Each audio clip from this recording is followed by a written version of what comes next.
Andre Sinclair, a decorated Black Marine veteran, lay bleeding on the asphalt while his wife Elena screamed for help. Officer Travis Langford stood over him with weapons still smoking as the dashboard camera recorded everything. Andre tried weakly to reach for his military identification while sirens approached in the distance. Neither of them could have imagined that this seemingly routine traffic stop would unleash an unprecedented military intervention, expose a corrupt police department, and forever change the way America views its veterans of color. The morning had begun like any other for Andre and Elena Sinclair. Sunlight filtered through the blinds of their modest two-story home in the Oakwood neighborhood of Pinecrest, Virginia, casting long shadows across their bedroom. Andre had already been awake for some time, a habit etched into him after years of military service. He stood before the bathroom mirror examining the small collection of gray hairs beginning to appear at his temples. Even now, Andre Sinclair retained the unmistakable presence of a Marine. His posture remained impeccably straight, his powerful frame still formidable despite the wear of 3 combat tours in Afghanistan. The reflection that met his gaze carried the invisible scars of war, yet also the visible marks of pride. On the counter beside him rested his collection of medals, including a Purple Heart and a Silver Star for valor. He polished them meticulously each month, not out of vanity, but out of respect for what they represented. That day they would accompany him and Elena to her chemotherapy appointment.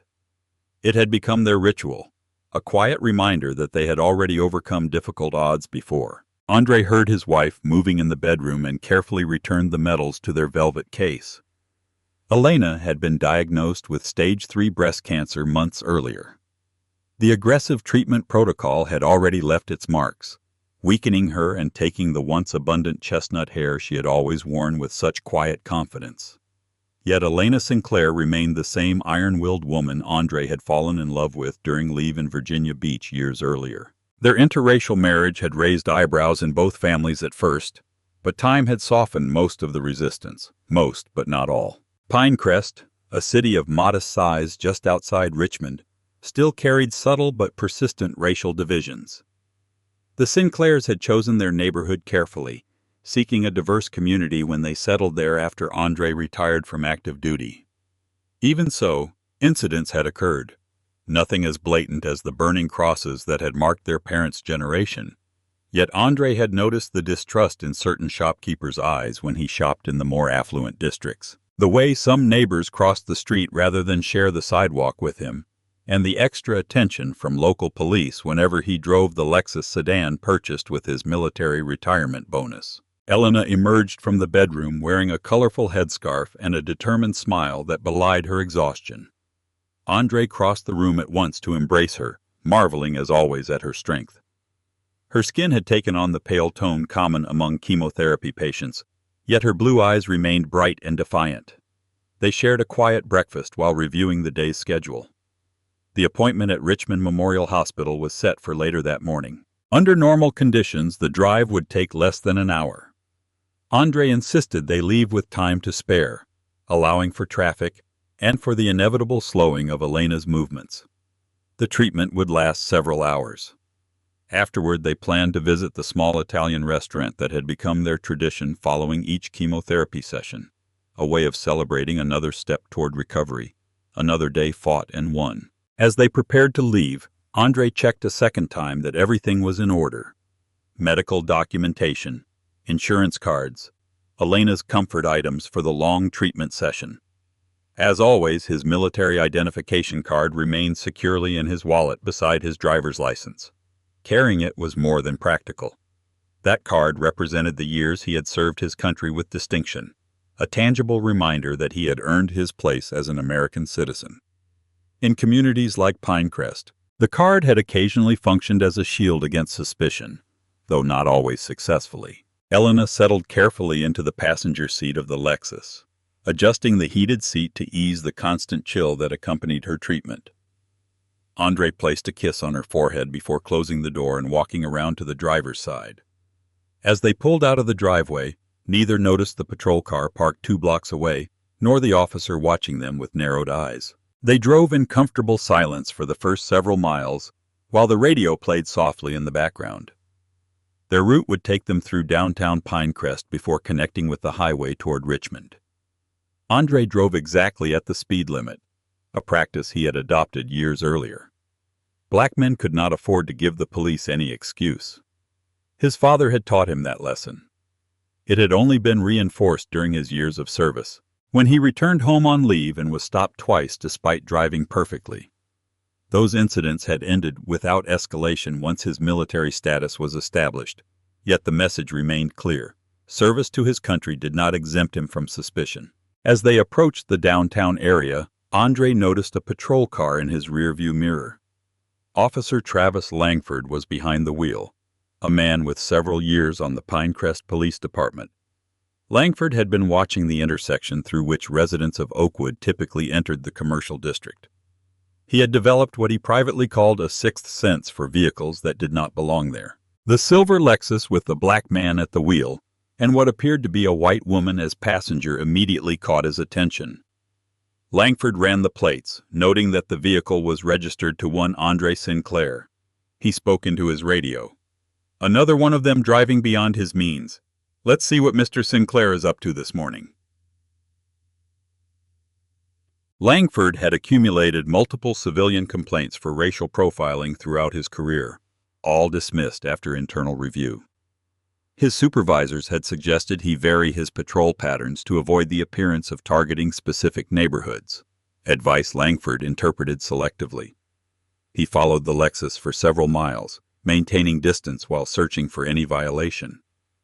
When Andre activated his turn signal and changed lanes on Main Street, Langford claimed to have observed an illegal lane change and activated his lights. Andre saw the flashing lights and felt the familiar knot form in his chest. This was not his first traffic stop, nor would it likely be his last.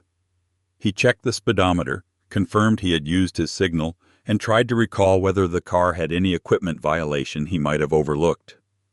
Finding nothing obvious, he sighed and signaled to pull over. Elena looked at him with concern. Both were fully aware of what a traffic stop could mean for black men in America, regardless of status or service. "I'll handle this," he reassured her, already reaching for his license and registration. "Just stay calm. Answer only if they speak to you directly. And remember, we're on camera. Everything will be fine if we follow procedure." Officer Travis Langford approached the vehicle with his hand already resting on the holstered weapon. Andre felt with growing certainty that procedure might not be enough that day. The next several minutes would later be analyzed by internal affairs, military investigators, civil rights attorneys, news commentators, and ultimately a federal jury. What began as an alleged improper lane change rapidly became a confrontation that would change lives. Captured in part by Officer Langford's body camera, nearby surveillance cameras, and the cell phones of 3 witnesses. Officer Langford approached the driver's side with his right hand positioned near his Glock 19. His initial order to Andre came through clenched teeth, a rough license and registration, without the customary greeting or explanation for the stop. Andre, window already down and hands visible on the steering wheel, responded with the polite calm that had become second nature in these encounters. "Good morning, officer. May I ask why you stopped me?" Langford ignored the question. "Is the car registered in your name?" he asked in a tone that suggested disbelief. "Yes, sir, it is. I purchased it when I retired from the Marines." The mention of military service usually shifted the dynamics of these encounters, yet Langford showed no change in demeanor. "Your registration and license," he repeated while scanning the interior of the vehicle and noting Elena in the passenger seat. Andre slowly announced each of his movements. "Officer, my registration is in the glove compartment and my license is in my wallet. I'm going to reach for them now." It was a practice recommended by support groups for veterans of color. When Andre leaned toward the glove compartment, Langford immediately drew his weapon and pointed it directly at Andre's head. "Don't you move a muscle," Langford barked, his voice rising sharply. "Keep your hands where I can see them." Elena gasped, her hand instinctively reaching toward her husband. "Officer, please," she began, only to be cut off. "Ma'am, stay out of this," Langford snapped without taking his eyes off Andre. Andre remained motionless, his hands returning to the visible position on the steering wheel, heart pounding against his chest. Though his voice stayed steady, he said, "Officer, I was only reaching for my registration as you requested. I'm a former Marine. I understand procedure. I have no intention of disrespecting you. Langford stepped closer, the weapon still trained on Andre. Former Marine, sure. And I'm the Secretary of Defense. Look, I don't know how you got this car, but... He left the sentence hanging, implying an accusation that floated between them. Pedestrians had already begun noticing the confrontation. A college student across the street had started recording with his phone. An older black man watching from the doorway of a barbershop shook his head and also pulled out his phone, his expression indicating he had witnessed similar scenes before. Andre tried again. Sir, my military identification is in my wallet. Years of service. Honorably discharged as a sergeant major. 3 tours in Afghanistan. Langford scoffed. Look, I don't care what story you've invented. This vehicle was flagged in our system. The lie came easily, a tactic he had used before. I need you to step out of the car right now. Elena intervened once more, her voice trembling but determined. Officer, we have documentation for everything. We're on our way to Richmond Memorial for my chemotherapy appointment. We're already running late. Please just let us show you the registration. At the mention of their destination, Langford finally looked at Elena, taking in her headscarf and pale complexion. His expression shifted to one of revulsion rather than compassion. So you're one of those white girls who likes to lower herself with... The racial insult that followed cut through the car like an electric shock. Langford continued, his voice thick with contempt. And now you're going to play the cancer card. How convenient. Elena recoiled as if struck while Andre's grip on the steering wheel tightened until his knuckles stood out white against his dark skin. Despite the provocation, he maintained his composure, aware that any display of anger would only escalate the situation. Officer, that is completely inappropriate, Andre stated firmly. I will comply with your instructions, but I also intend to report this conduct to your supervisor. I am stepping out of the vehicle now. The situation deteriorated further with the arrival of Officer Derek Vance, Langford's usual partner and a veteran of several years with his own history of complaints for excessive force. When Vance pulled up and exited his vehicle, Langford shouted, "We've got another stolen vehicle here. The subject isn't cooperating." Vance immediately assumed a support position, hand also resting on his weapon. Andre, still seated with hands visible, spoke clearly toward the body cameras both officers wore. I am cooperating completely. The vehicle is legally mine. I have not been told why I was stopped. I am a decorated Marine and we are trying to reach a medical appointment. This stop appears to be racial harassment. His Marine training had taught him to document facts clearly under high pressure. Langford stepped back and barked, "Out of the car, now, last warning." Andre knew he had no choice but to obey. He opened the door slowly with his left hand, narrating every movement. I am opening the door. I am stepping out slowly. Please do not shoot. I am unarmed. As he rose to his full height outside the vehicle, both officers visibly tensed. Langford issued another order. Hands on the hood, spread your legs. Andre complied, adopting the position for a search. Elena watched in horror from inside the car, tears streaming down her face as she continued recording with her phone. This is insanity, she said loud enough for the officers to hear. He hasn't done anything wrong. Langford began a search more aggressive than protocol required. As he roughly checked Andre's pockets, Andre spoke again. My military identification is in my right rear pocket along with my wallet. That will confirm everything I am telling you. Officer Vance moved closer, his expression unreadable behind dark sunglasses. Shut up and spread them wider, Vance ordered, using his foot to shove Andre's legs farther apart, causing him to lose balance momentarily. What happened next would be replayed thousands of times on news broadcasts and social media. When Andre regained his balance, his right hand moved slightly from the hood toward his pocket where his military identification rested. Langford immediately shouted, "He's reaching for something!" and fired twice at point-blank range. The first bullet struck Andre in the lower back. The second hit the upper right shoulder. He collapsed instantly onto the asphalt, blood spreading rapidly across his light blue shirt. Elena screamed and tried to exit the vehicle, only to be forced back under the threat of Vance's weapon. Bystanders shouted in outrage, several capturing the moment on their phones. Traffic stopped in both directions. Andre remained conscious, though weakening rapidly. His military training allowed him to stay alert despite the shock and pain. In a voice barely audible, he spoke what he believed might be his final words. "Tell the Corps what happened. Tell Washington." The dashboard camera recorded the shift in Langford's expression from aggression to the first signs of uncertainty as he looked at the man bleeding on the ground and then at the growing crowd of witnesses. Within minutes, sirens announced the arrival of additional officers and an ambulance, but the damage was already done. A decorated Marine veteran lay bleeding on American soil, wounded by the very institution he had believed he was protecting for years. Nearly 100 miles away, in offices at the Pentagon, the notification system designed to track incidents involving military personnel began flashing red. Code red alerts at the Pentagon were typically reserved for national security threats, terrorist attacks on American soil, or significant casualties during combat operations. The notification that appeared on Lieutenant Colonel Harlan Reeves's secure terminal that day did not initially appear to justify such classification. Yet as the details unfolded on his screen, the career officer felt his blood run cold.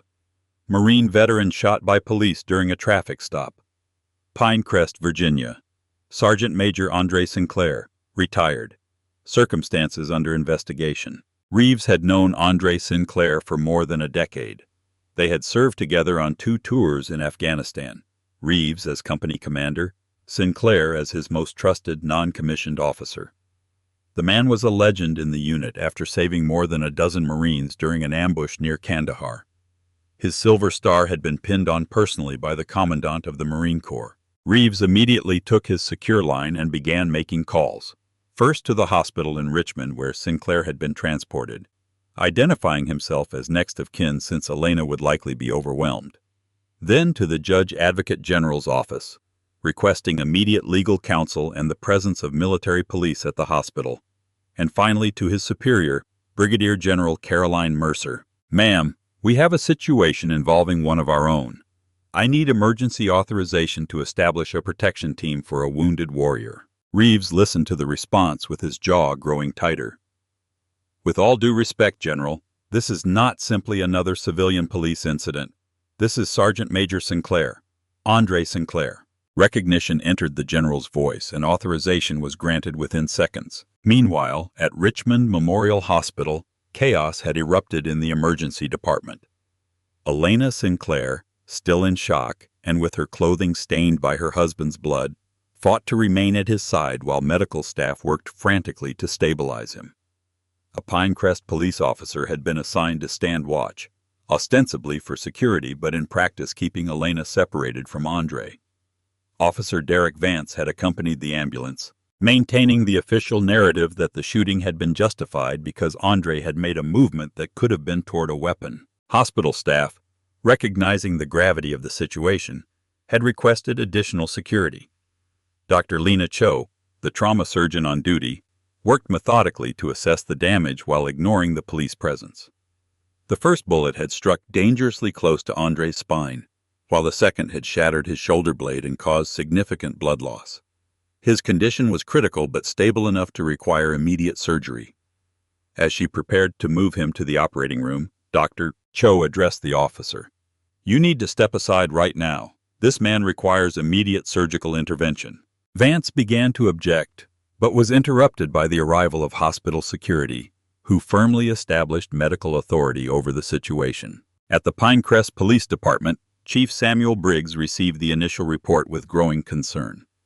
With many years on the force and political ambitions of his own, Briggs immediately recognized the potential for this incident to explode into a public relations disaster.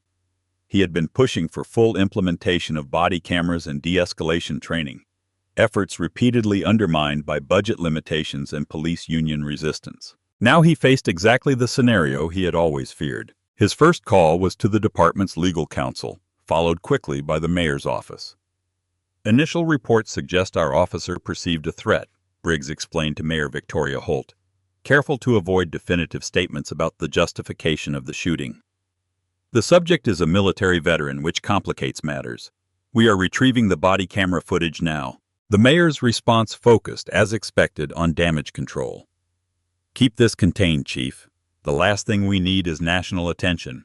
Pinecrest cannot become another Ferguson or Minneapolis. What Briggs did not reveal was that Officer Langford had already reported technical difficulties with his body camera during the incident, a claim that immediately raised red flags given his history. The dashboard camera recordings from both patrol cars had uploaded automatically to the department's secure server, yet Langford had requested time to complete his official statement before they were reviewed, a courtesy typically granted to officers involved in shootings. Social media, however, operated under no such restrictions. By mid-afternoon, videos recorded by bystanders were already circulating online.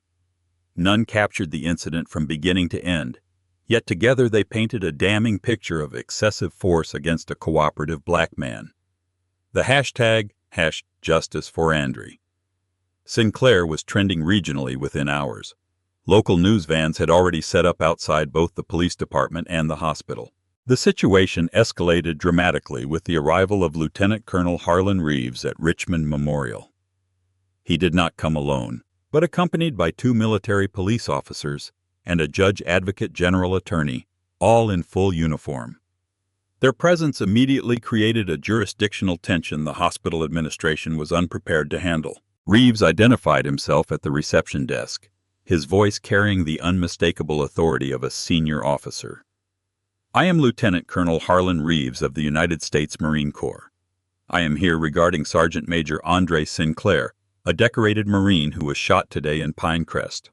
I have direct orders from the Pentagon to establish a security team and determine the facts of this incident." Officer Vance, who had remained at the hospital ostensibly to interview Elena once she calmed, approached the group with visible uncertainty.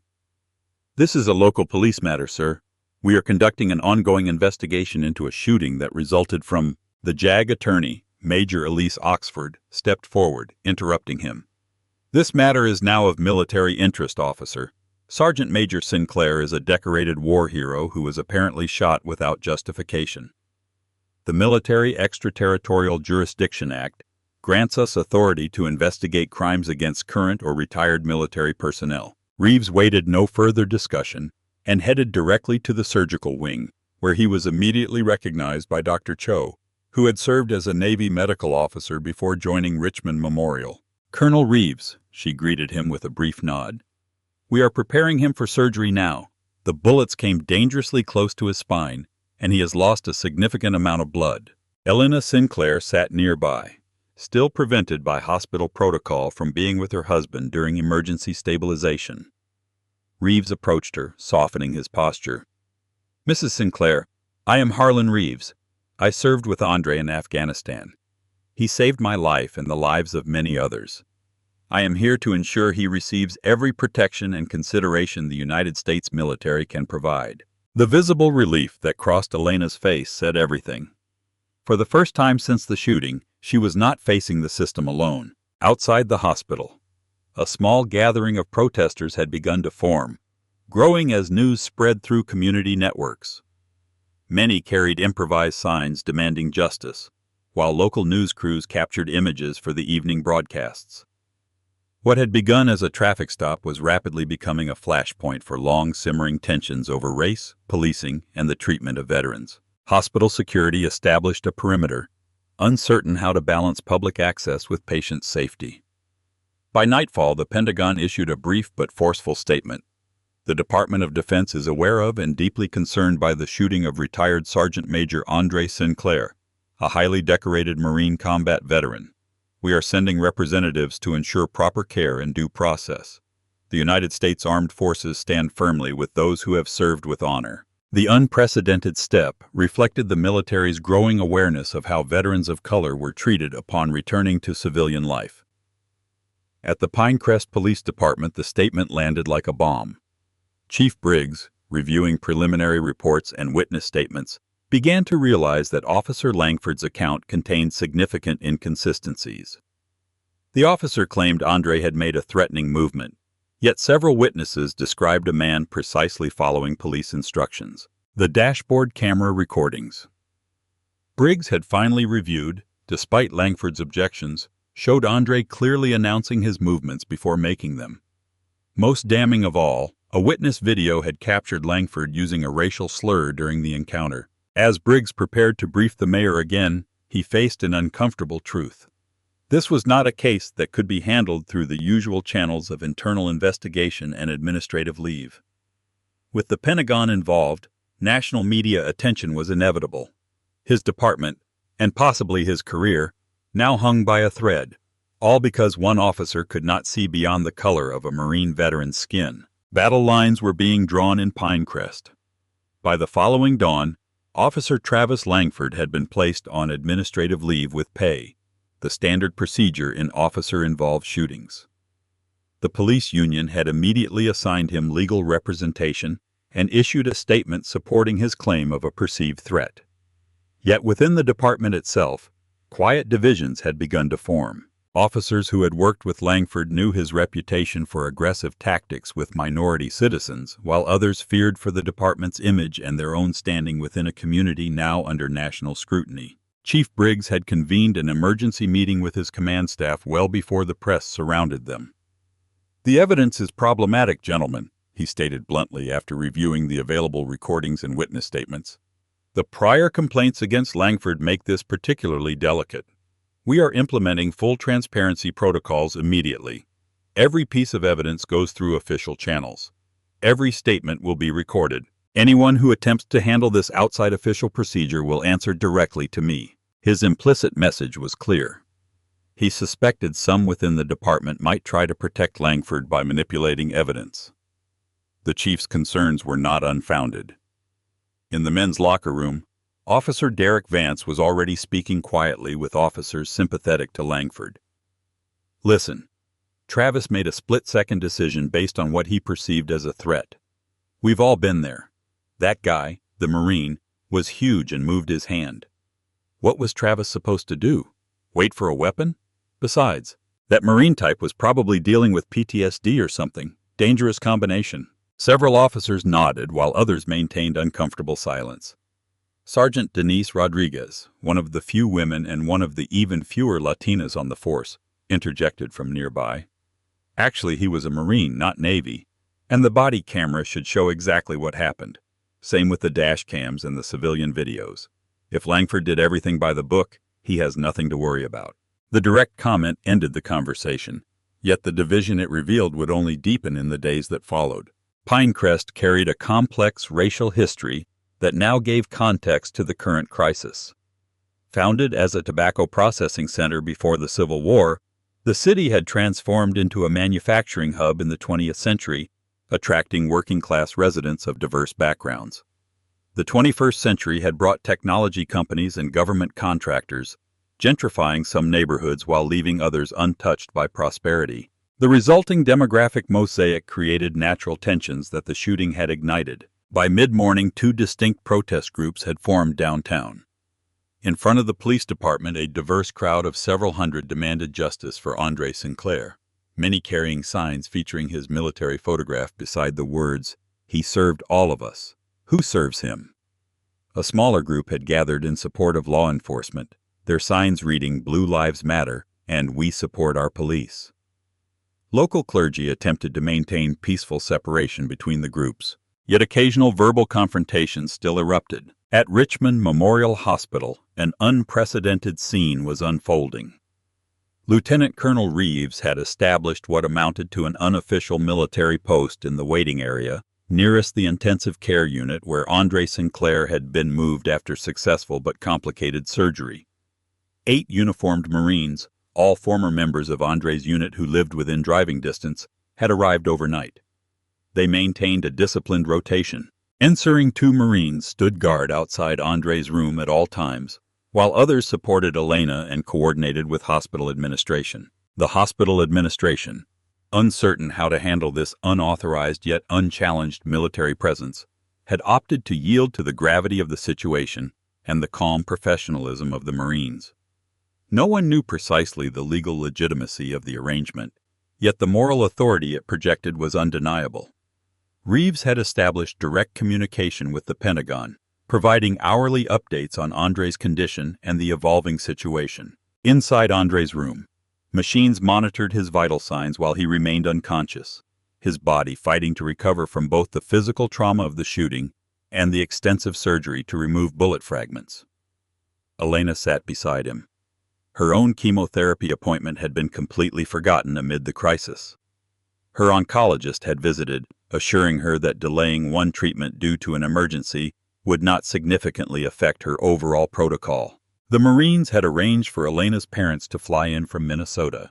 They were expected that afternoon. The situation grew more complicated mid-morning when Elena Sinclair, supported by Lieutenant Colonel Reeves and flanked by Marines, held an impromptu press conference in the hospital's media room.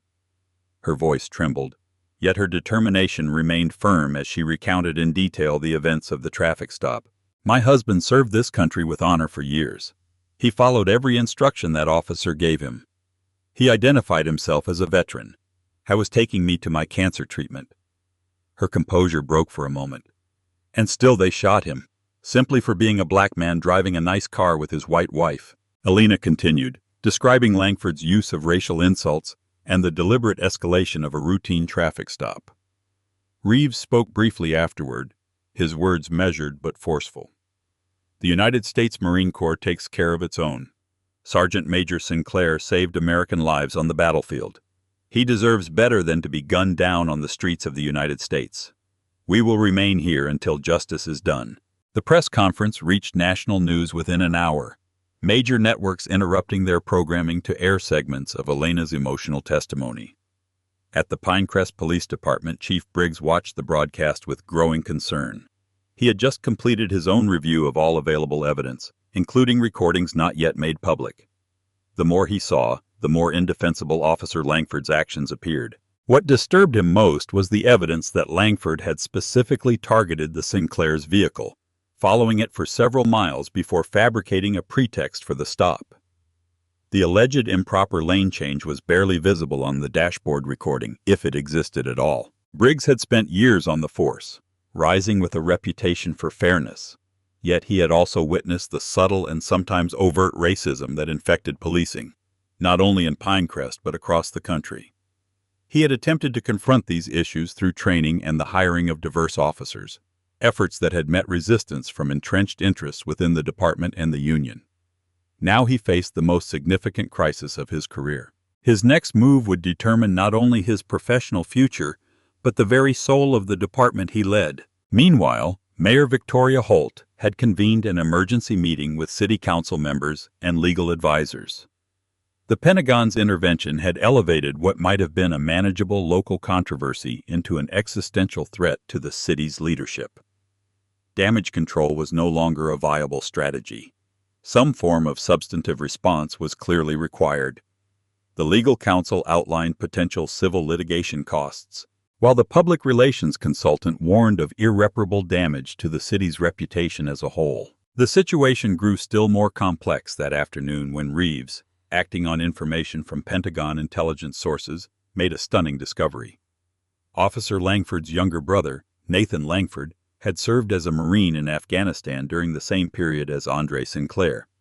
Deeper investigation revealed that during Operation Mountain Thrust, Andre had led the rescue mission that saved an encircled platoon, including Private Nathan Langford. Documents confirmed that Andre had personally carried the wounded Langford to safety under intense fire, the action that earned him the Silver Star. This information, which Officer Langford should have recognized upon seeing Andre's name and military identification, cast an even darker shadow over the shooting. It was possible Langford had knowingly shot the man who saved his brother's life, or that he had simply never bothered to learn the name of the Black Marine to whom his family owed such a debt. While Reeves reflected on these questions, he was summoned to an unexpected meeting with Mayor Holt at City Hall. The encounter that followed was tense yet productive. Reeves, accompanied by Major Elise Oxford of the JAG, presented the evidence of the Langford connection along with their concerns about the handling of the case. "Your officer shot a war hero who saved his own brother's life," Reeves stated bluntly. "This goes beyond poor police work. It raises questions about fundamental failures in your department's culture. And frankly, Madam Mayor, it makes us question whether you can guarantee that justice will be done." Mayor Holt, a shrewd politician with statewide aspirations, recognized the shift in political winds. The Pentagon's intervention represented pressure, yet also a possible avenue for preserving her own position. "I'll be direct, Colonel.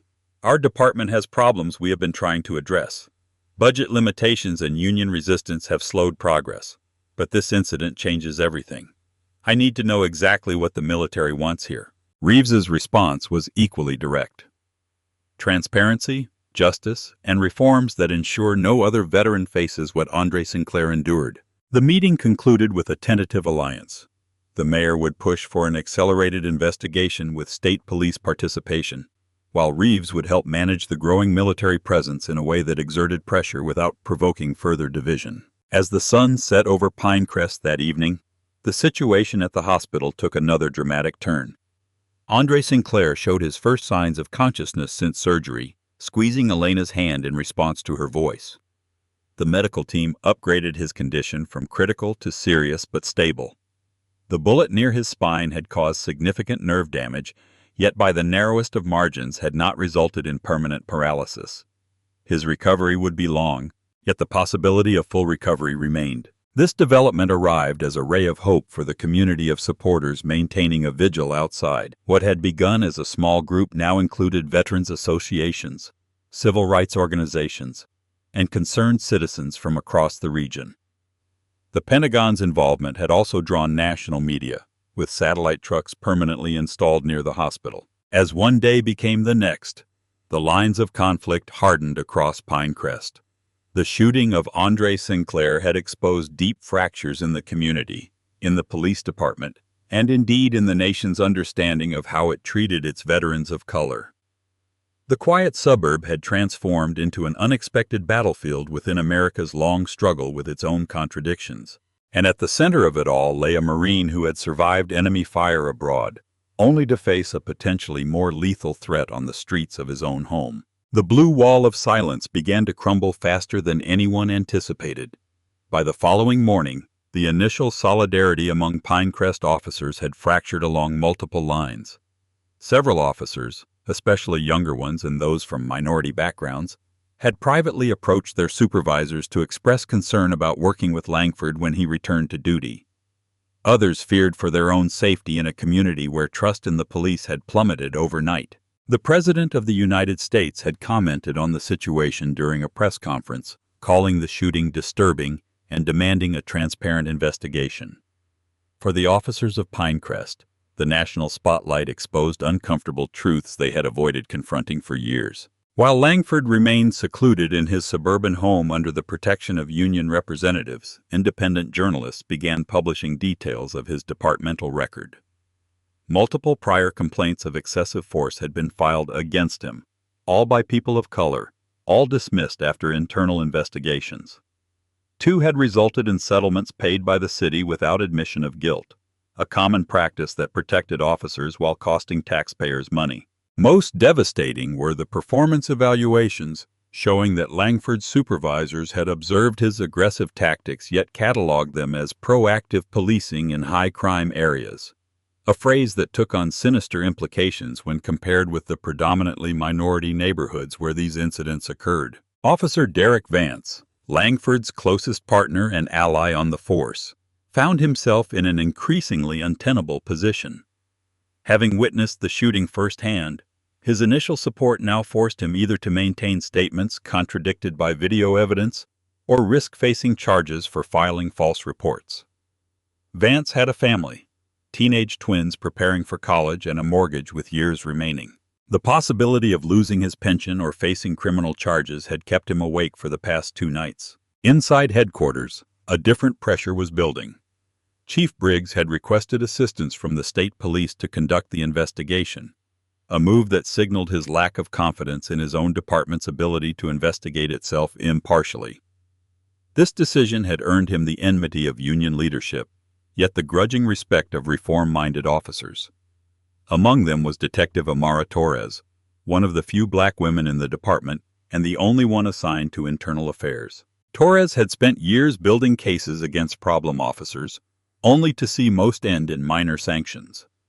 The shooting of Andre Sinclair represented a possible turning point, a case so flagrant that the usual mechanisms of institutional protection might finally fail. That afternoon, Torres made a decision that would alter the course of the case. Using a disposable phone purchased with cash, she contacted Lieutenant Colonel Reeves at the hospital. "I have information you need," she said simply when he answered. 20 minutes later, they met in the cafeteria of a nearby hospital, both taking elaborate precautions to avoid being seen together. Torres spoke quickly, her voice low. "There's a pattern here that goes beyond Langford. 5 officers, including him and Vance, have been specifically targeting black veterans. They call it Stolen Valor Patrol.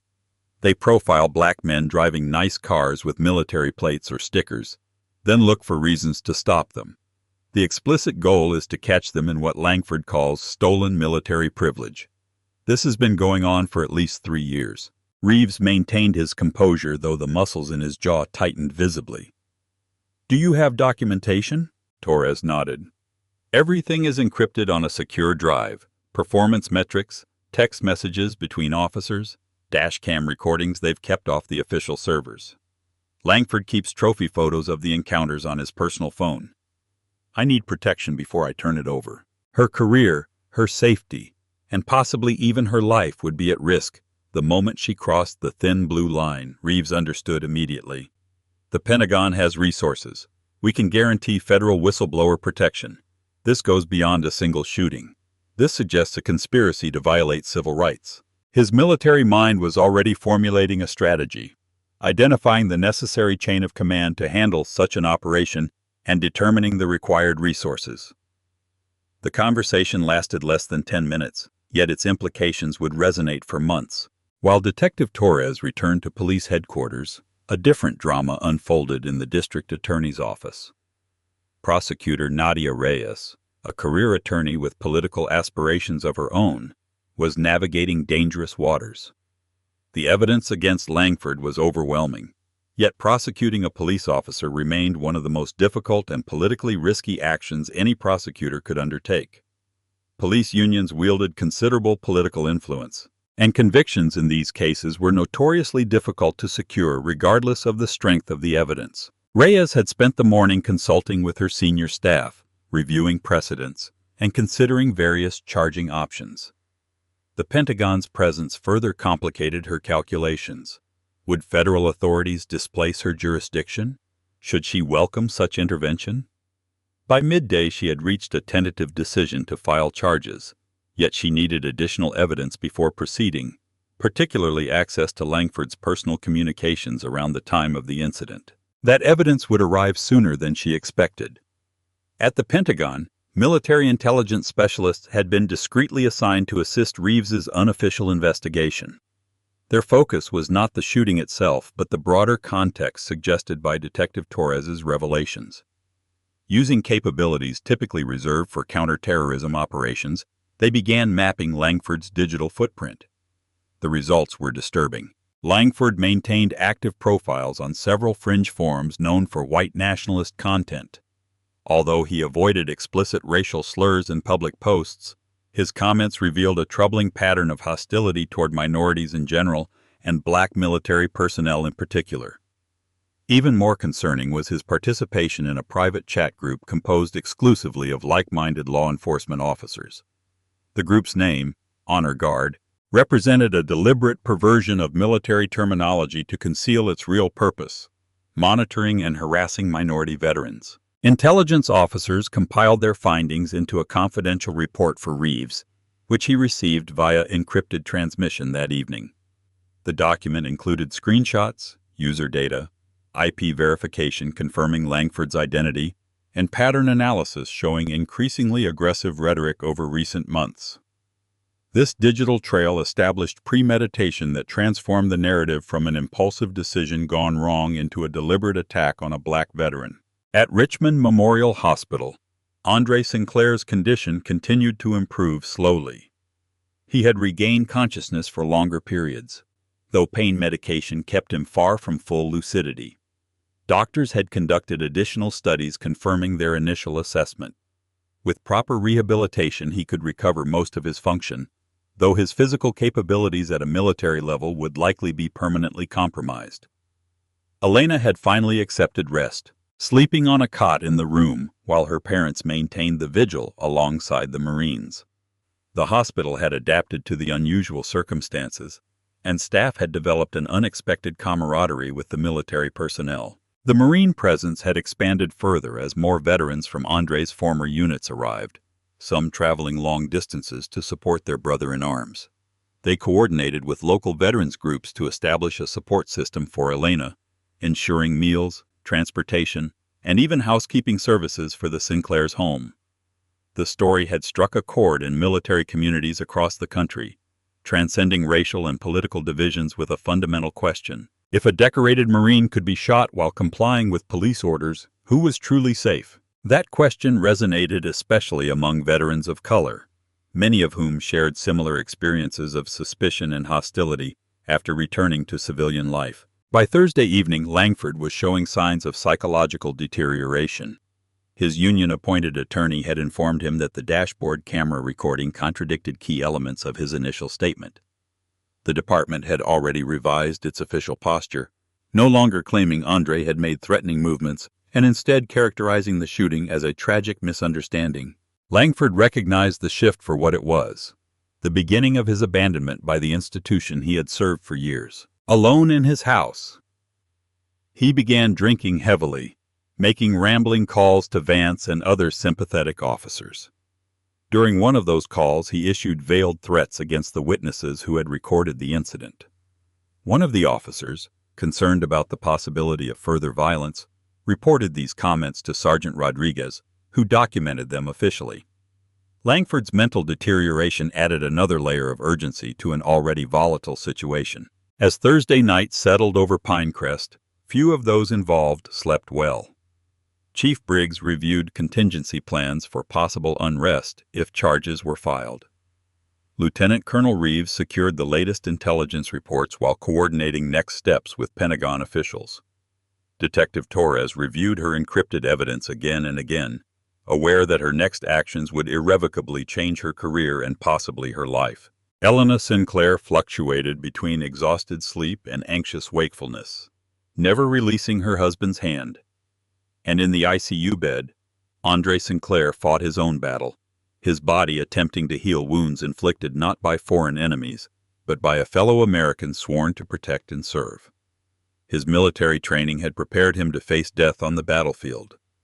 Nothing had prepared him to become a symbol of his nation's continuing struggle with its founding promise that all men are created equal. The arrival of members of Andre's former unit transformed the atmosphere both inside the hospital and throughout Pinecrest.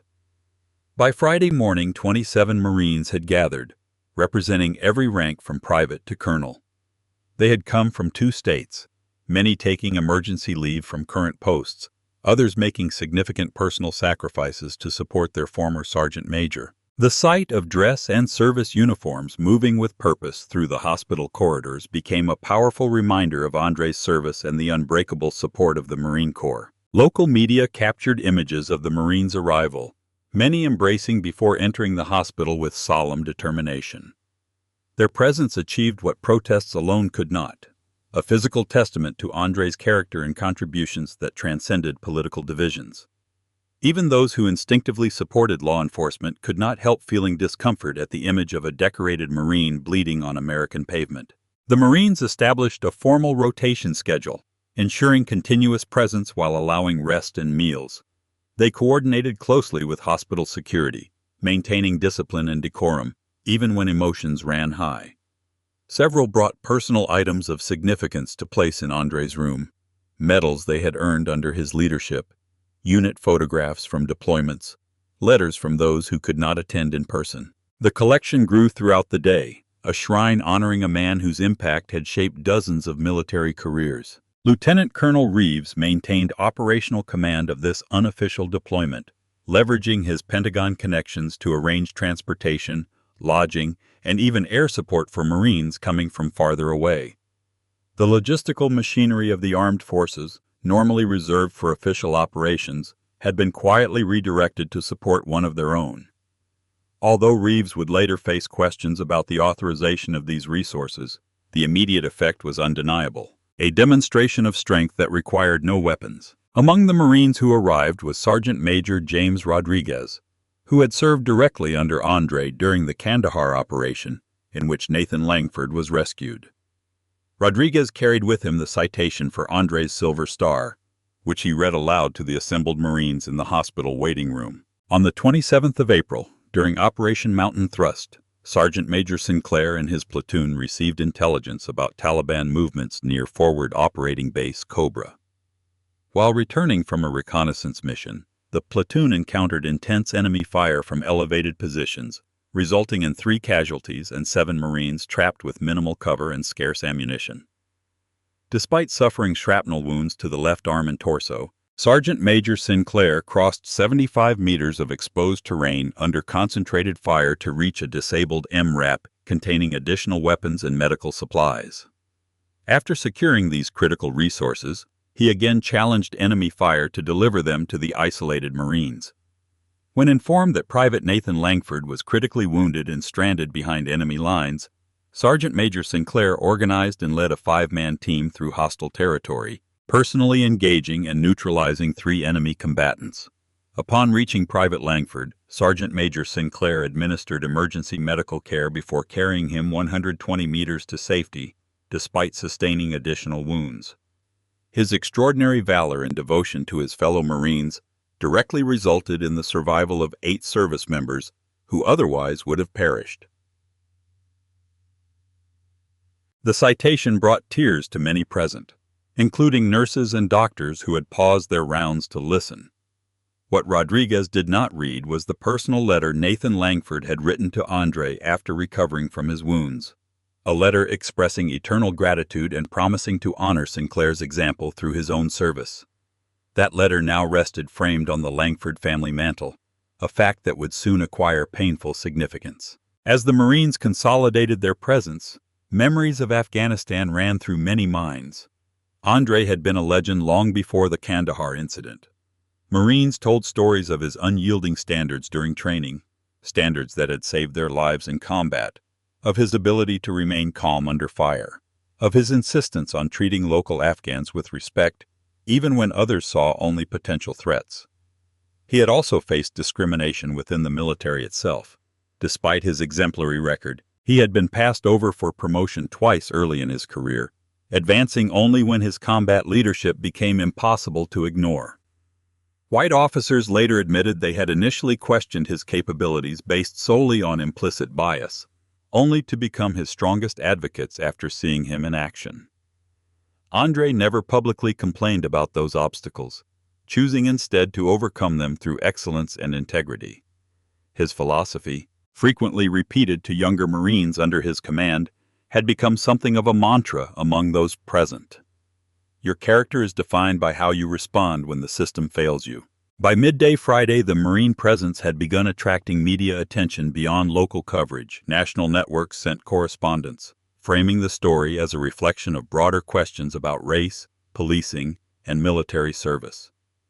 How could a nation send black soldiers to fight its wars abroad, only to treat them with suspicion and hostility upon their return?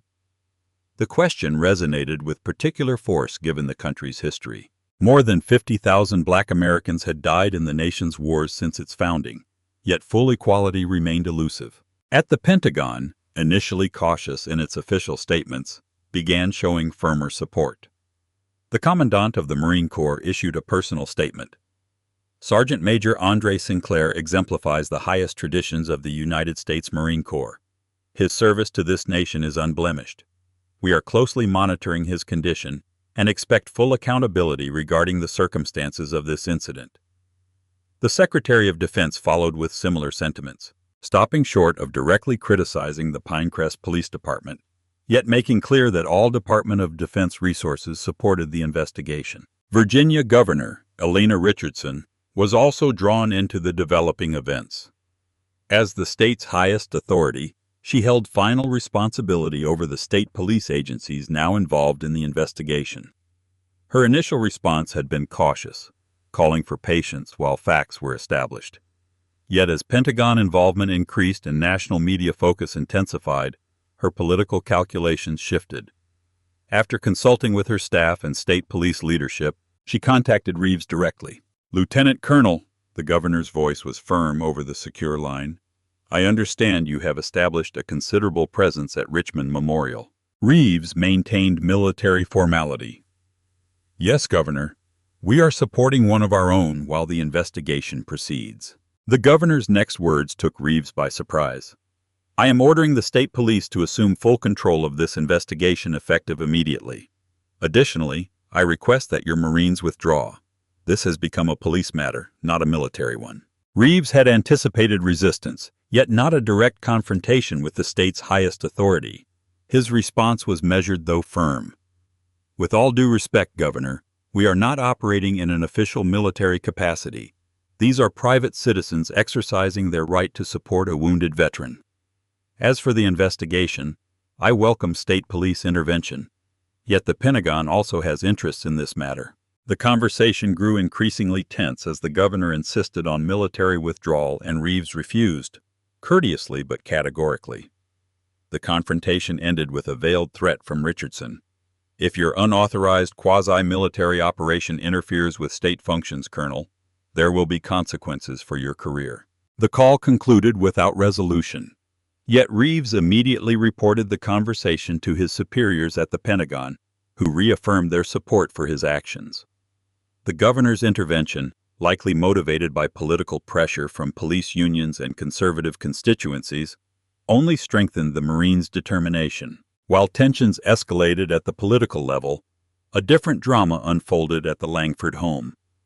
Nathan Langford, now an emergency medical technician in North Carolina, had been horrified to learn that his brother had shot the man who saved his life in Afghanistan. After multiple unanswered calls, he drove 5 hours to Pinecrest, arriving at his brother's house that Friday afternoon. The conversation that followed was captured by the surveillance equipment police had installed to monitor possible threats against Travis Langford. I had no idea it was the same guy, Travis insisted, his voice slightly slurred from drinking. The name rang a bell, but you know how many Jacksons, Sinclairs there are. Besides, your sergeant was black, but he wasn't this huge guy driving a Lexus with some white woman. Nathan's response was measured but cutting. Yes, it was that huge guy. Travis, he measured 6'1", built like a tank even after years of service. I showed you his photo dozens of times. I told you how he carried me 120 meters under enemy fire. I named my son Andre for God's sake. The expression of genuine astonishment on Travis Langford's face suggested either profound self-deception or a total inability to connect the Black Marine of his brother's stories with the black man he had profiled and shot. The surveillance recording would later become key evidence in the case against him, dismantling any claim that the shooting was a simple mistake rather than the product of deeply rooted racial bias. Meanwhile, at the hospital, Andre had regained sufficient consciousness to offer a partial statement to investigators. His voice was weak but clear as he recounted the stop from his perspective, confirming what video evidence had already established. He expressed confusion rather than anger at the officer's actions, a response consistent with the character described by his fellow Marines. The only emotion he displayed was concern for Elena, repeatedly asking whether she had been able to reschedule her chemotherapy appointment. His doctors recommended avoiding prolonged questioning, noting that while his physical recovery was progressing well, the trauma of the shooting could have psychological effects requiring careful management. This medical recommendation created a temporary buffer between Andre and the growing media interest in his direct testimony. For Elena Sinclair, the days following the shooting had been a surreal nightmare interspersed with moments of profound grace. The cancer that had seemed so overwhelming days earlier now competed with the immediate crisis of the attack on her husband.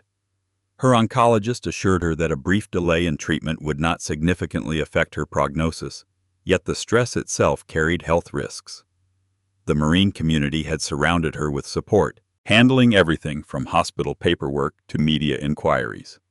Several Marine wives had organized a meal rotation for her parents, who remained at the hospital despite having packed only for a brief visit. The broader community response had also been supportive.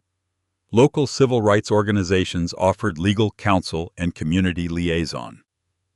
Churches organized prayer vigils, regardless of whether the Sinclairs were members.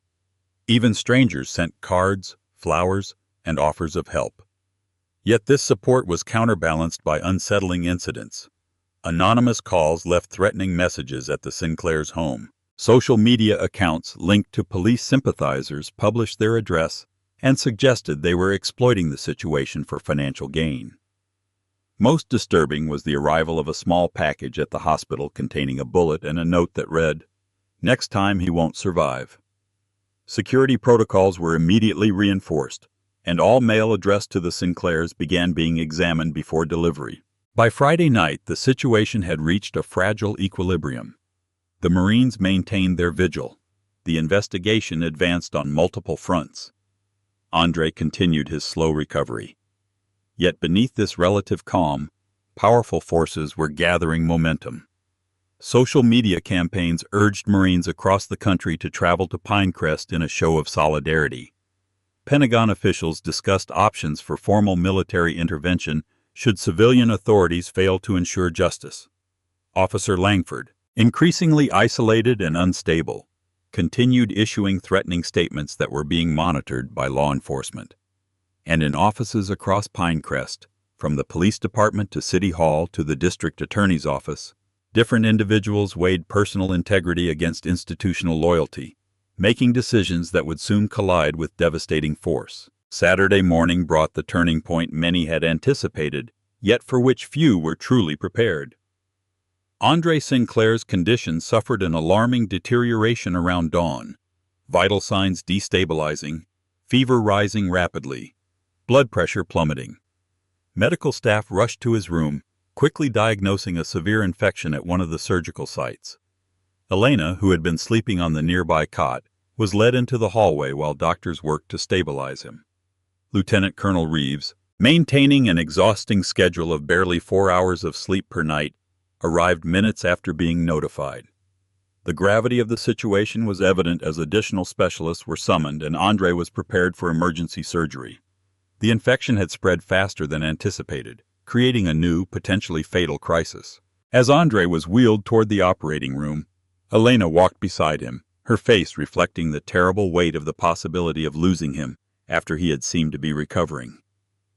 The Marines present formed an improvised honor guard in the hallway, standing at attention as their brother-in-arms passed. No words were exchanged, yet the message was clear. They stood with him in this battle as they had in so many others. The surgery lasted 4 hours, complex and delicate, removing infected tissue without destroying the healing progress already achieved. During the procedure, the hospital waiting room filled with Marines, local supporters, and reporters attempting to confirm rumors of Andre's deterioration. Hospital administrators, aware of the potential for the situation to escalate if the worst occurred, contacted city officials to prepare contingency plans. At the Pinecrest Police Department, Chief Briggs received news of the emergency surgery with deep concern. The trajectory of events was heading toward some form of accountability, yet if Andre died, everything would change fundamentally.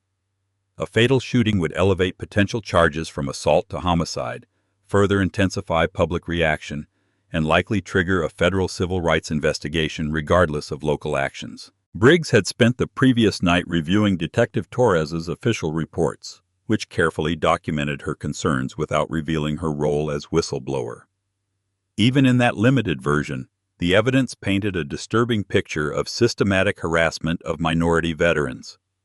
Briggs had privately concluded that, regardless of the outcome of Andre Sinclair's case, significant reform within the department was necessary. His next actions would determine whether that reform would come from internal leadership or external intervention. Across the city, District Attorney Nadia Reyes had reached her own decision.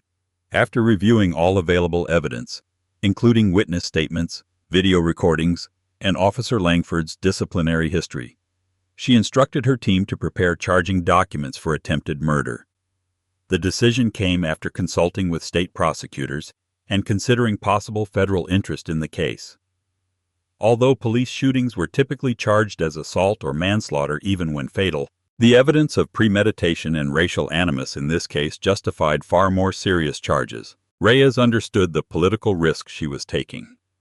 Police unions wielded considerable influence in local elections, and prosecutors who filed severe charges against officers often faced electoral retaliation. Still, the evidence was too compelling to justify lesser charges or to defer the case to federal authorities. Shortly after 9 o'clock, she contacted Chief Briggs to inform him of her decision, a professional courtesy before arrest procedures began. The news reached Officer Travis Langford through his union representative around mid-morning. The severity of the charges took even his supporters by surprise.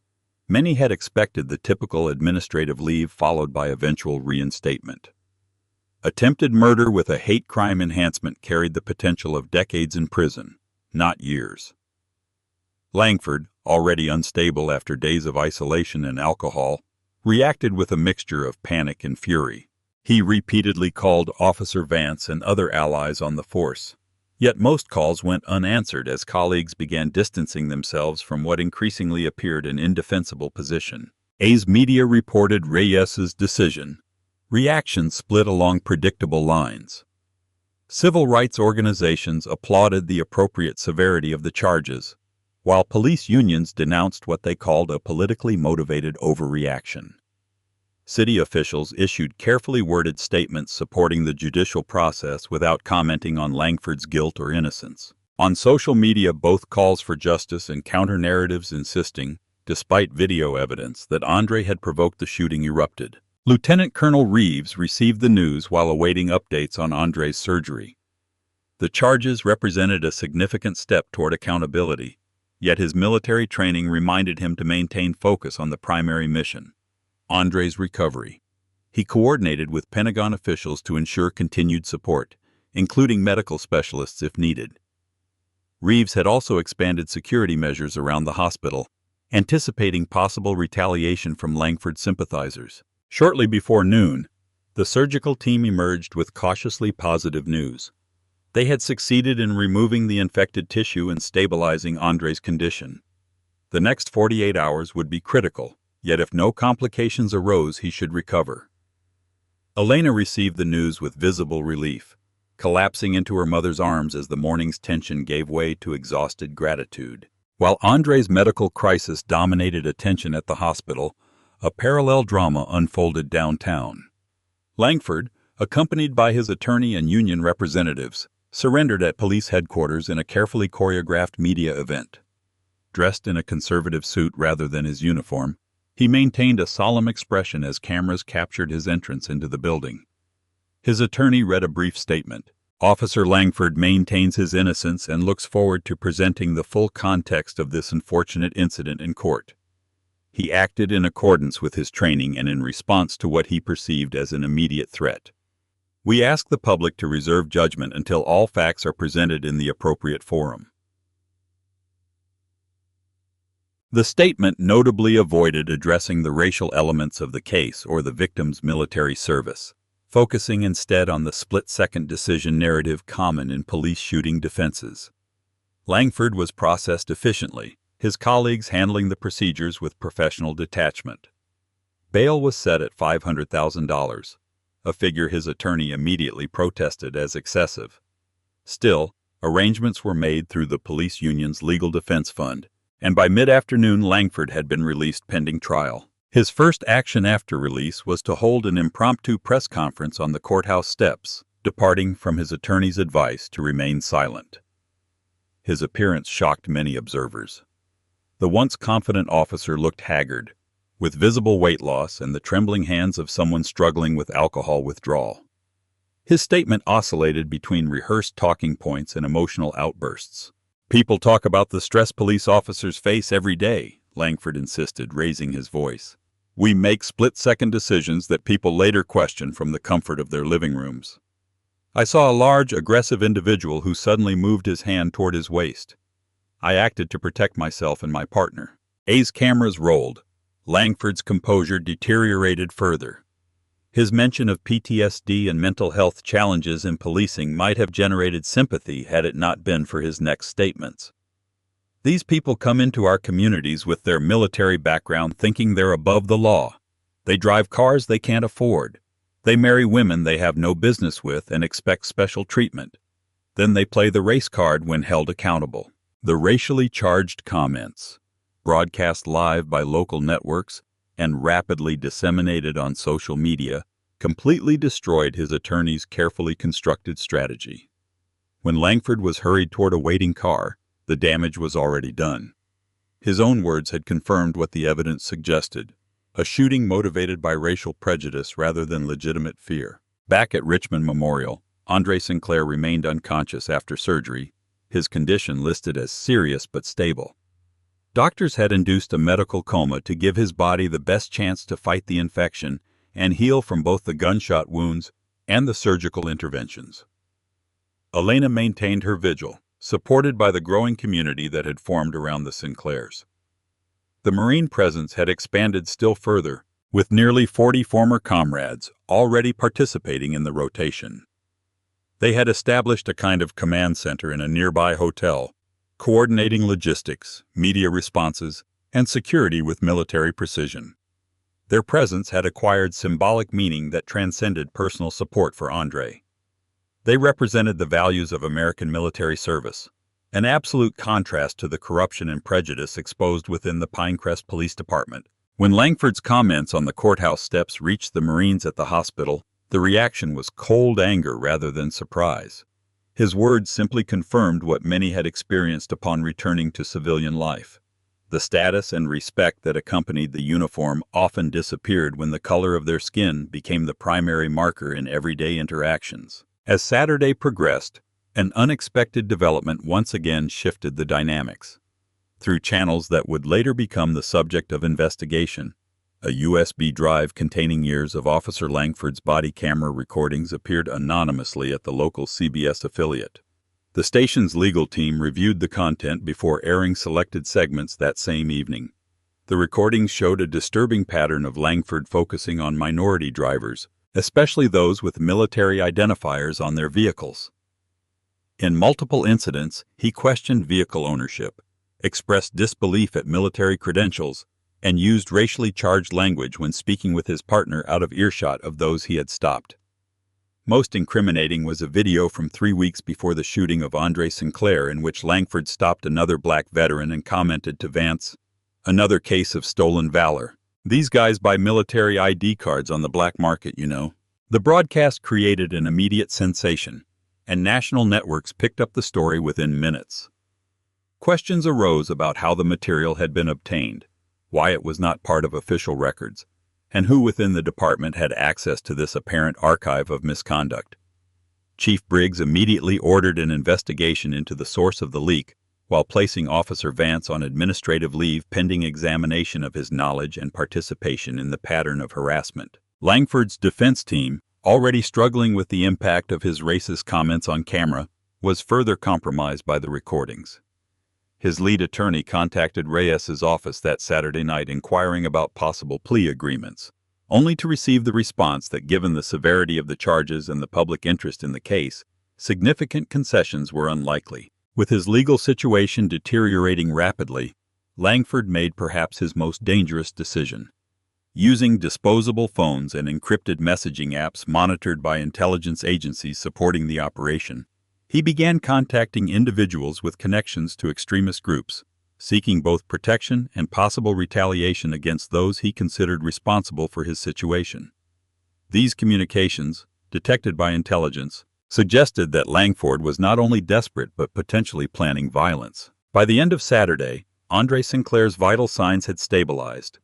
He remained unconscious, unaware of the legal proceedings, the media coverage, or the growing security concerns surrounding his case.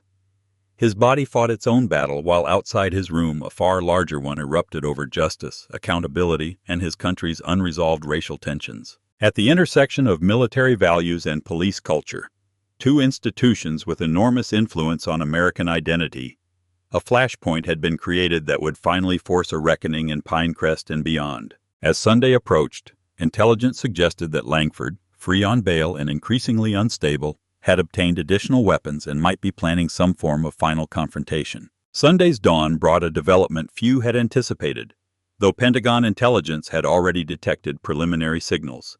The Secretary of Defense issued a formal statement announcing that a military honor guard and investigative team would be deployed to Richmond Memorial Hospital. The official justification cited concerns over the possible deliberate targeting of veterans by police authorities, now classified as a matter of national security. The statement continued, "The Department of Defense has a solemn obligation to those who have served this nation in uniform." The circumstances surrounding the shooting of Sergeant Major Andre Sinclair raise profound questions about the safety of veterans, particularly veterans of color, when they return to civilian life. This deployment has been authorized under Section 42 of the National Defense Authorization Act, which provides for the protection of military personnel, veterans, and military interests. This unprecedented intervention reflected the Pentagon's growing concern that local and state authorities might prove insufficient to ensure both Andre's safety and adequate accountability for those responsible. The legal justification was tenuous, yet deliberately designed to withstand initial challenges while establishing a presence that would be politically difficult to withdraw. In practical terms, the announcement meant that within hours, military vehicles and personnel would enter Pinecrest with federal authorization. Governor Richardson immediately contacted the White House to protest what she called federal intrusion into state jurisdiction. Her concerns were acknowledged yet in practice ignored, creating a political dilemma she had not anticipated. Opposing military support for a wounded veteran would be politically disastrous, especially given Andre's heroic record. Yet accepting federal intervention undermined state authority. Lieutenant Colonel Reeves received notification of the deployment with mixed emotions. Although the additional resources and official backing would strengthen his position, he knew that militarizing the situation carried risks. His primary concern remained Andre's recovery and Elena's well-being. Reeves met with hospital administrators to coordinate the integration of official military personnel with the informal Marine presence already established. The administrators, already managing extraordinary circumstances, now found themselves hosting what amounted to a military operation within a civilian medical facility. At Pinecrest Police Department headquarters, Chief Briggs faced his own leadership crisis. The authorized deployment of military personnel into his jurisdiction represented a blunt vote of no confidence in the ability of local law enforcement to handle the situation.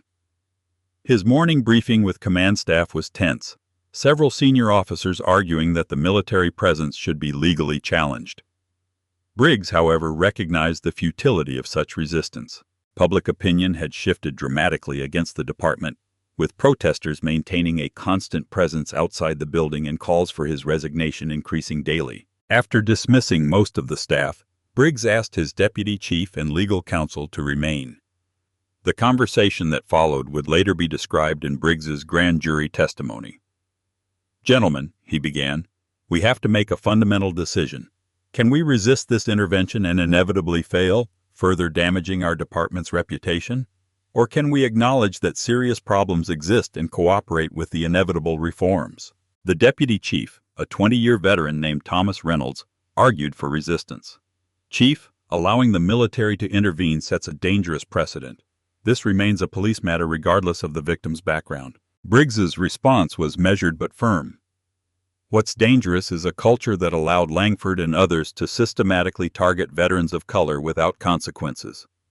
I've reviewed all the evidence. This goes beyond one bad officer or one tragic incident. This is systemic, and we are responsible." The meeting ended with Briggs drafting his letter of resignation effective immediately, though offering to remain in an advisory capacity during the transition. The letter included his own assessment of the department's failures and recommendations for structural reforms. By resigning voluntarily before being forced out, Briggs hoped to retain some influence over the coming changes while accepting his responsibility as department leader. As news of Briggs's resignation spread, the department experienced its own internal reckoning. Officers divided into three groups: those who supported Langford and resented external intervention, those who recognized legitimate problems requiring reform, and a middle group more concerned with protecting careers and pensions. This division created operational challenges as the department attempted to maintain normal policing functions while accommodating investigations by state police, the FBI, and now military authorities. Meanwhile, events at the hospital signaled positive progress in Andre's recovery. His doctors reported that the infection appeared to be responding to aggressive antibiotic treatment and that his vital signs had stabilized sufficiently to begin reducing sedation. By mid-morning, he showed the first signs of returning consciousness, squeezing Elena's hand in response to her voice and briefly opening his eyes. These small victories were celebrated by the assembled Marines and shared through their support network across the country. The official military honor guard arrived approximately at 11 o'clock. A detachment of 8 Marines in dress uniform commanded by a captain reporting directly to Reeves. Their arrival was captured by news cameras, creating powerful images that would dominate coverage throughout the day. The sight of Marines standing at attention outside a hospital room underscored the extraordinary nature of the situation in a way that protests and statements alone could not. For many Americans watching, the fact that the military was deploying to protect a veteran from local police challenged fundamental assumptions about authority, safety, and justice. Langford, meanwhile, had disappeared from the map. He failed to appear for a mandatory check-in with his bail agent and stopped responding to calls from his attorney. Law enforcement deployed resources to locate him, yet he had abandoned his home and none of his known associates reported contact. His disappearance generated serious concerns given his increasingly erratic behavior and recent statements suggesting possible violence. Federal authorities issued an alert to law enforcement agencies nationwide, classifying him as armed and dangerous. The most unexpected development of the day arrived from an improbable source. Nathan Langford, Travis's brother, contacted Lieutenant Colonel Reeves directly requesting a meeting at the hospital. After a strict security process, he was permitted to enter the medical center, presenting himself not as the brother of the accused, but as a Marine whose life had been saved by Andre Sinclair. Dressed in civilian clothes yet carrying his honorable discharge papers and a framed photograph of himself with Andre in Afghanistan, Nathan's appearance created a powerful contrast with his brother's actions. Reeves met with him privately before allowing access to the Sinclair family. The conversation was emotional yet focused on Nathan's desire to repair, as far as possible, the damage caused by his brother. "I can't change what Travis did," he said, voice breaking. "But I can stand with the man who saved my life. I can show that the Langford name doesn't have to mean hate." When Nathan was finally allowed to meet Elena, the encounter was initially tense. "How can two brothers be so different?" she asked after hearing his words of support. "How could he shoot the man who saved your life?" Nathan had no satisfactory answer. Only his own theory that Travis's racism had intensified out of resentment toward the admiration Nathan felt for Andre and other black Marines. "Travis always had those attitudes," he admitted, "but they got worse when I came home talking about how Andre saved me, how he was the best Marine I'd ever known. It was like he couldn't stand that his little brother's hero was a black man." The conversation continued for nearly an hour, witnessed by Reeves and several Marines who vouched for Nathan's character. In the end, though Elena could not forgive Travis Langford's actions, she accepted the sincerity of Nathan's support for Andre's recovery. This reconciliation between families created another powerful narrative in a case already deeply symbolic. As Sunday progressed, military vehicles and personnel became increasingly visible throughout Pinecrest. The official deployment included not only the honor guard at the hospital, but also intelligence officers, military police, and logistics personnel. Their presence was deliberately visible, sending a clear message about federal commitment to the case. Local reactions varied as expected. Some residents celebrated the intervention, while others viewed it as government overreach. The national conversation also split along predictable political lines, though numerous conservative commentators, typically strong police supporters, appeared uncomfortable criticizing the need to protect a wounded veteran from his own police department. By Sunday night, the situation appeared to have reached a sustainable equilibrium. Andre continued showing signs of recovery. Briggs's resignation had temporarily reduced tension within the police department. The military presence had established clear control over the hospital and surrounding areas.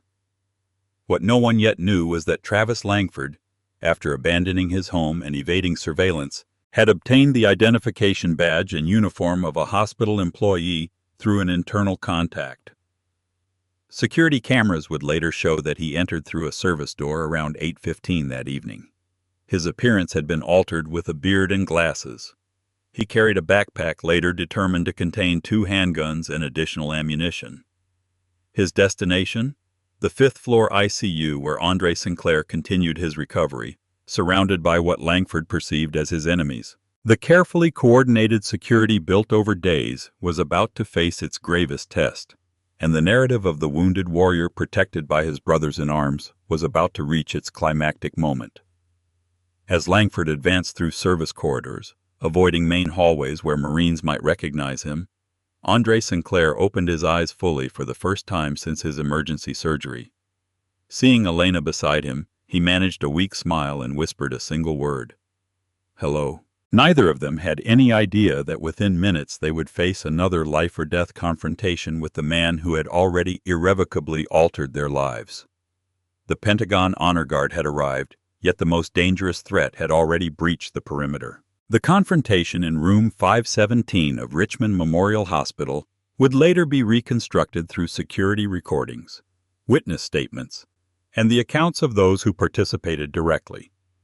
Travis Langford, wearing a stolen hospital uniform and an identification badge belonging to a maintenance worker, had managed to reach the 5th floor using service elevators intended for equipment transport. The military and police presence concentrated on main entrances, and the more visible approaches to Andre's room had not anticipated an internal threat. Langford entered the intensive care wing around 8:25 that evening. His backpack contained 2 handguns with filed-off serial numbers. He passed the nurse's station with his head down, carrying a folder and adopting the hurried pace of hospital staff during a shift change. The Marine posted outside Andre's room was Sergeant Major James Rodriguez, the same man who had read the Silver Star citation days earlier. Rodriguez noticed the maintenance worker yet saw nothing immediately suspicious.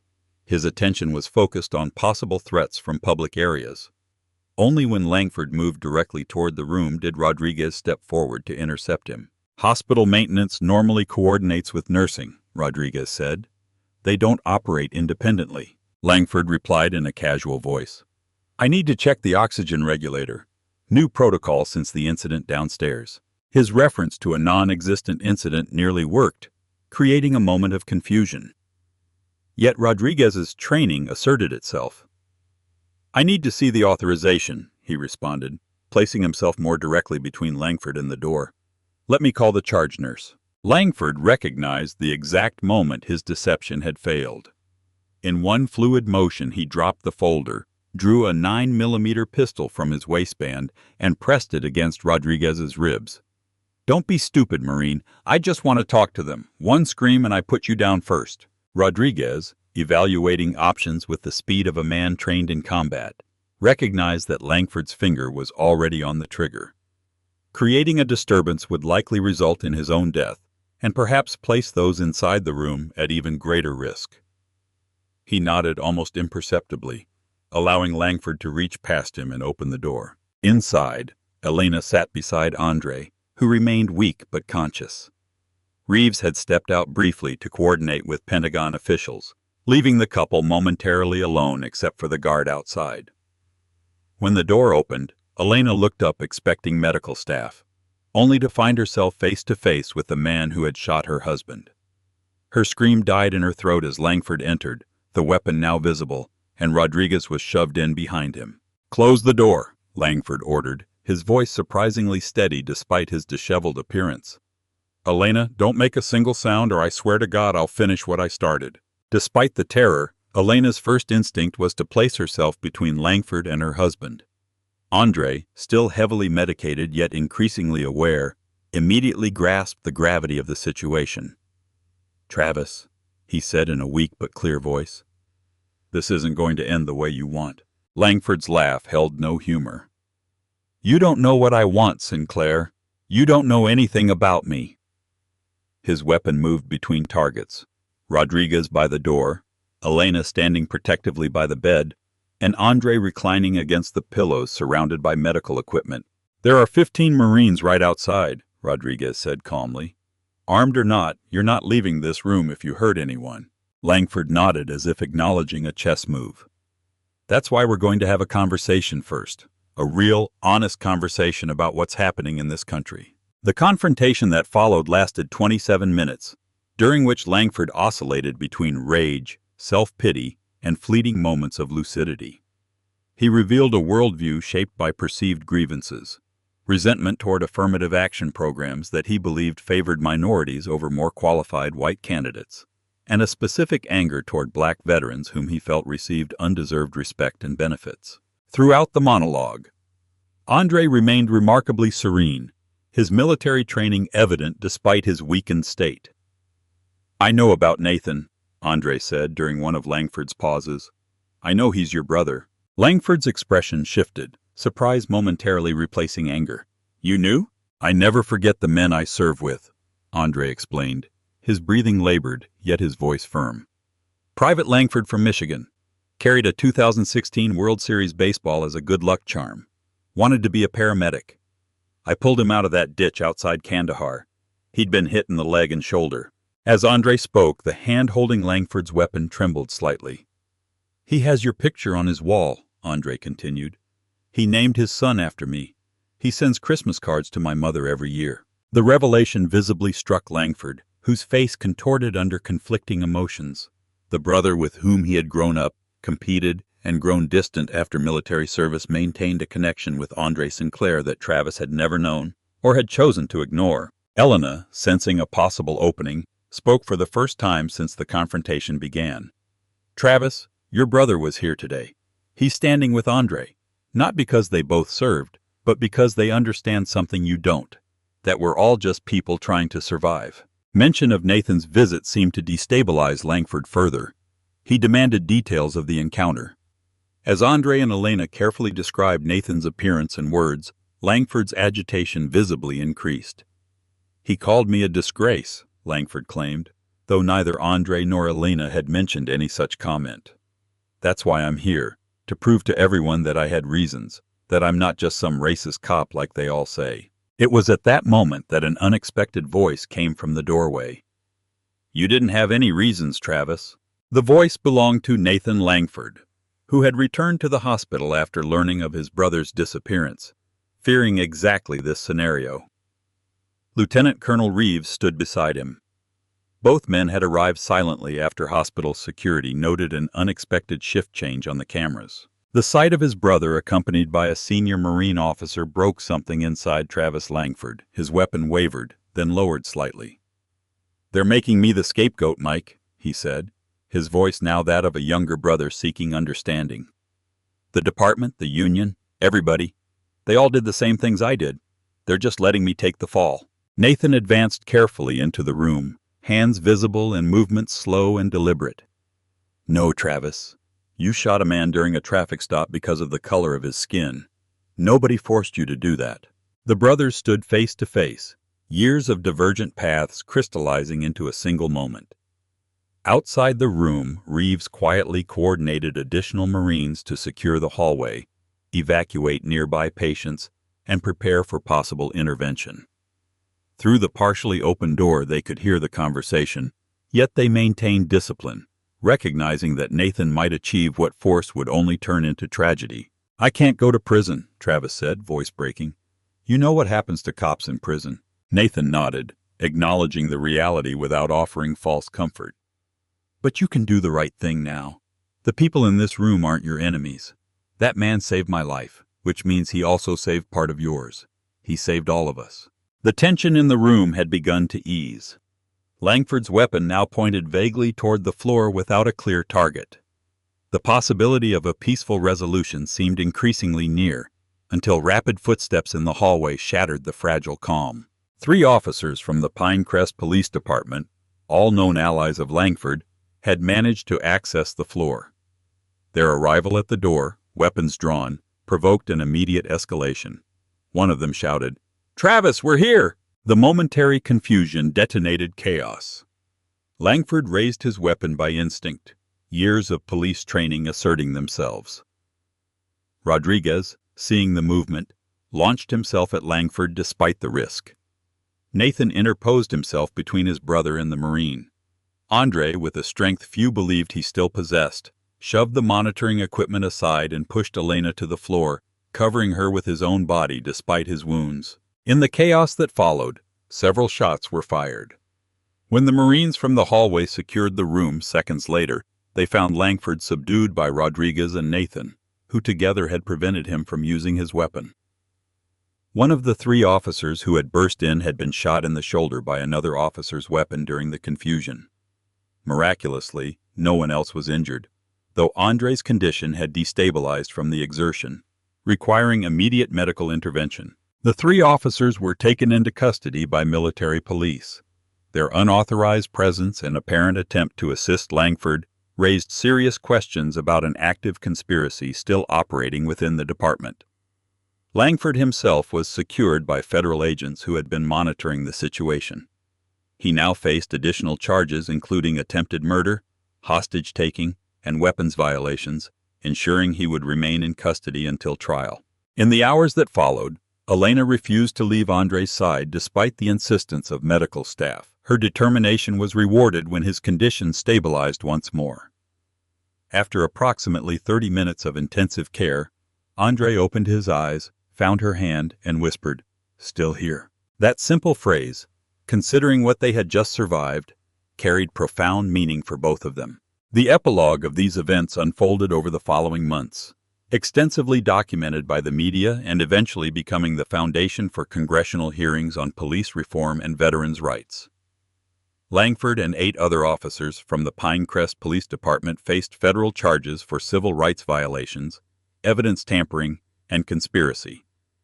The investigation uncovered a group within the department that had specifically targeted minority veterans, harassing them and making false arrests for years, sharing techniques through encrypted communications and protecting one another through falsified reports. The trial became a national phenomenon. Andre Sinclair testified from his wheelchair, still recovering from both the shooting and subsequent surgeries. His testimony, offered without a trace of anger yet with relentless clarity about the systematic discrimination he had endured, proved devastating to the defense. When asked why he believed Langford had shot him, Andre answered simply, "Because he couldn't see beyond my skin to recognize my humanity. To him, I was just another black man.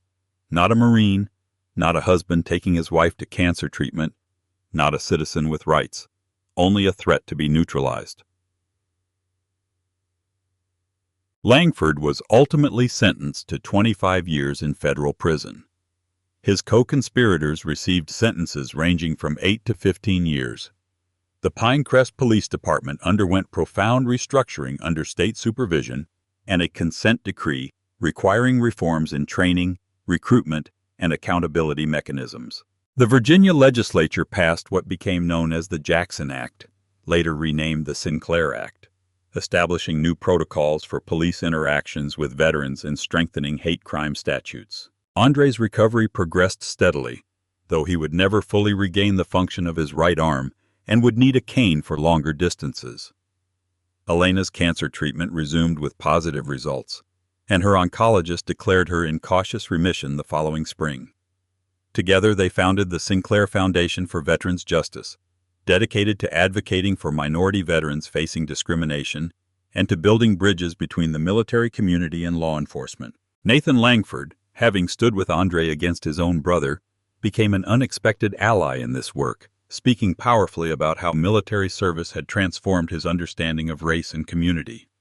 Lieutenant Colonel Reeves received promotion to full colonel, his handling of the crisis recognized as exemplary, despite the unorthodox deployment of military resources. The Pentagon established a formal task force to address discrimination against veterans, especially veterans of color, with Reeves serving as principal advisor. On the anniversary of the shooting, a ceremony was held at the Pentagon, where Andre Sinclair received the Presidential Medal of Freedom, the nation's highest civilian honor. The citation recognized not only his military service but his dignity and resilience in the face of injustice. Accepting the medal, supported by Elena on one side and using his cane on the other, Andre addressed the assembled dignitaries and the nation watching by broadcast. "The true measure of our country is not found in how we treat those who look like us, think like us, or come from where we come from," he declared. His voice was stronger than it had been in the hospital, yet still carried the marks of his ordeal.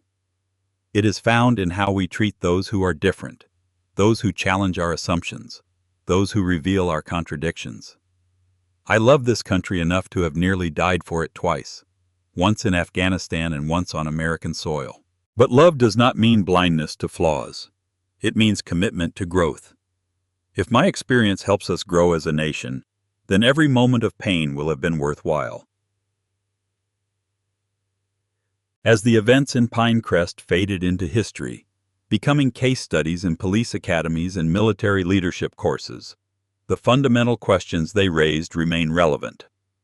How does a nation reconcile its highest ideals with its deepest failures? How do communities heal the divisions a crisis lays bare?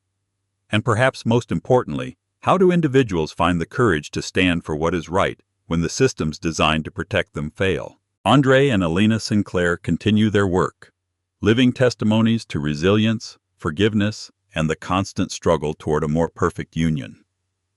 The honor guard that once stood outside a hospital room has been replaced by something more enduring, a commitment among the military, law enforcement, and civilian communities to recognize that true security does not come from force, but from justice, and that every uniform, whether military fatigues or police blue, must ultimately serve the human beings for whom it was created. What do you believe must change in America, so that stories like this become fiction rather than reflection?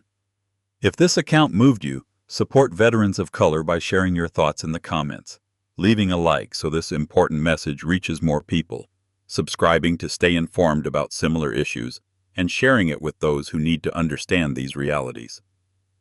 Thank you for listening to this difficult but necessary story. May we all find the courage to stand for justice when it matters most.